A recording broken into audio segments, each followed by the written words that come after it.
Barangay Ginebra, David Morel mga bro may gustong patunayan sa Magnolia at Calvin Abueva matinding sinabi. Yan mga bro, pagkatapos mong i-like ang ating video, mag-subscribe na rin kung bago ka pa lang sa ating channel at i-click ang notification bell para lagi kang updated sa ating mga sports balita.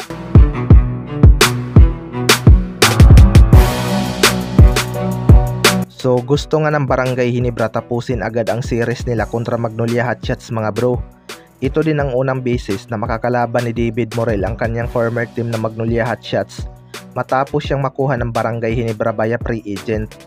Nabigyan nga ng playing time itong si David Morel sa kanilang huling laban at nagpakita talaga ito ng hassle mga bro.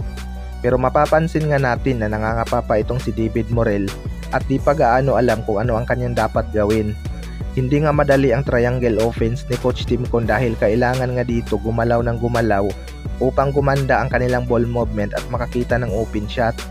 Pero may papatunayan nga sa Magnolia itong si David Morel mga bro.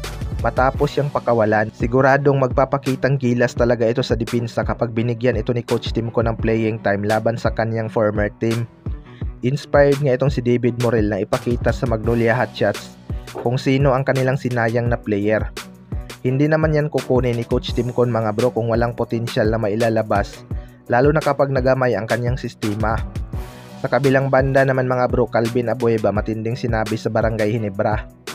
Ito ang si Calvin Abueva ang isa sa mga pinaka-inaabangan ng lahat kapag Manila Clasico mga bro, dahil nakikipag-asaran nga ito sa mga fans ng Barangay Ginebra. Kahit noong nasa Alaska pa ito ay gustong-gusto nga nitong kalaban ang Barangay Ginebra dahil sa crowd. Nawala man ang rival ni na Jim Shop at Mark Caguiwas sa Manila Clasico mga bro. May Calvin Abueva naman na pumalit upang magpainit ng laban. Maganda sana talaga kung sa quarterfinals maglalaban itong Barangay Ginebra at Magnolia Hotshots dahil mahaba sana ang series. Kaso playoffs pa lang ay laglagan na agad itong mag-sister team. Ayon nga kay Calvin Abueva mga bro ay excited na nga daw siyang makalaban ulit itong Barangay Ginebra. Siguradong magiging mainit talaga ang laban na ito dahil isang talo lang para sa Magnolia Hotshots ay Boracay na naman sila. Pero hindi naman siguro papayag itong si Calvin Abueva na malaglag agad sila. Dapat ngang mag-focus itong si Calvin Abueva kung gusto niyang makatulong ng malaki sa team. Alam naman natin na minsan kapag dinadaan ni Calvin sa mind games ang laban ay hindi na nga ito nagpo-focus sa depensa. Kung mind games lang din ang usapan, siguradong hindi rin magpapahuli dyan itong si Sistan mga bro. Magaling din talaga itong mang-asar at magaling din itong magbinta ng foul. Kaya kaabang-abang talaga ang dalawang ito. Kayo mga bro, ano masasabi nyo tungkol dito?